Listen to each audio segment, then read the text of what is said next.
while to finally get to the Hajj, the pilgrimage, right?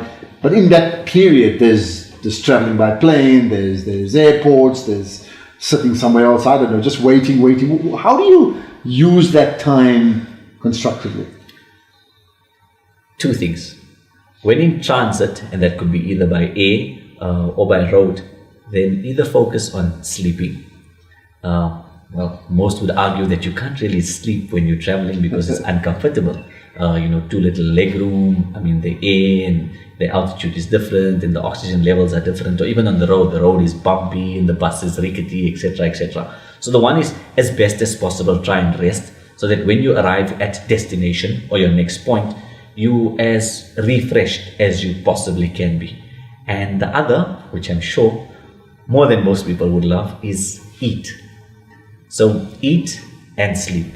Beyond that, we know that in journeying towards Makkah al-Mukarramah, the ports of entry by air would most probably be either Madinatul Munawwara or Jeddah.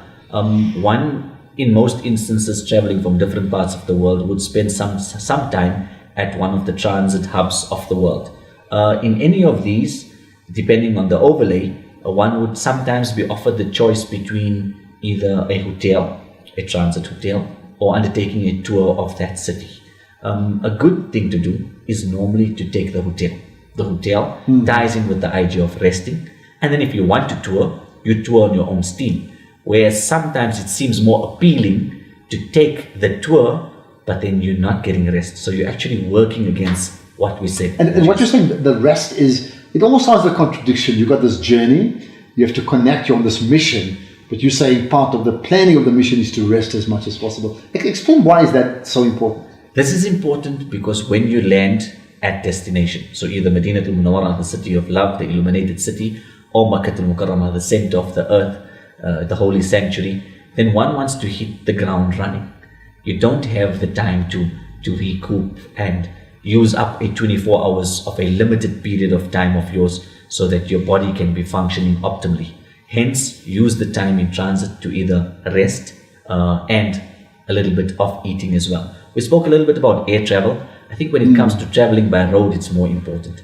There's a great amount of frustration that sets in because of the traffic and the congestion, and you keep asking yourself, but in the last so many minutes or hours, I've only moved so many paces forward. So when one recites the litany, the supplication for taking rest and sleeping, and one sleeps, then you've freed yourself of all the stress and the pressure and the anxiety and the angst and the frustration surrounding, but why are we not moving? At some point you may wake up again knowing that I only really need to be awake when I'm at destination, and no one's going to allow me to sleep on this bus when I reach the destination. So this is how you would keep and spend your time best. Also, you would keep yourself free from uttering things that are uncouth and unbecoming of a traveler who's on a journey of this magnitude of spirituality. Example?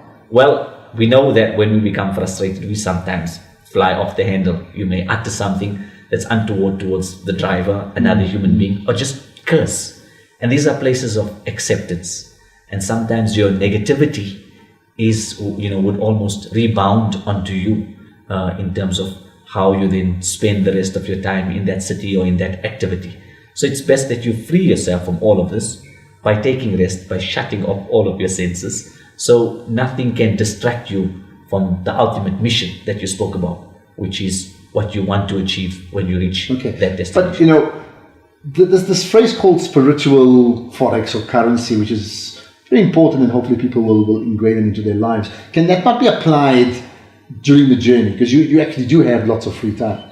Yes, there is applied during the journey, but one knows that for a 5 or 6 hour bus trip, 550 kilometers from Madinatul Munawwara to Makkah al-Mukarramah, or the other way around, it's almost impossible for the human whose attention span is only so much to be able to spend all that time just in supplication and litanies, of recitation of different awrad, of adhkar and remembrance of Allah. So interplay between making sure that you transact in the spiritual currency and taking rest.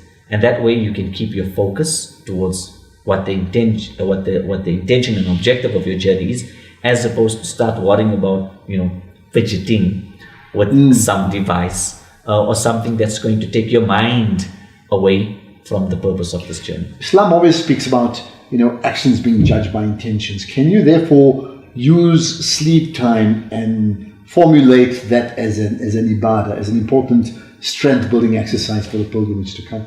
Undoubtedly. We know this also in the month of Ramadan, the month in which we observe one of the pillars of Islam, fasting and exercise and self-mastery. That if you have nothing better to do, then rather take rest so that you will be able to build that strength to stand for long hours in the evening and in the early hours of the morning in qiyam and in prayer.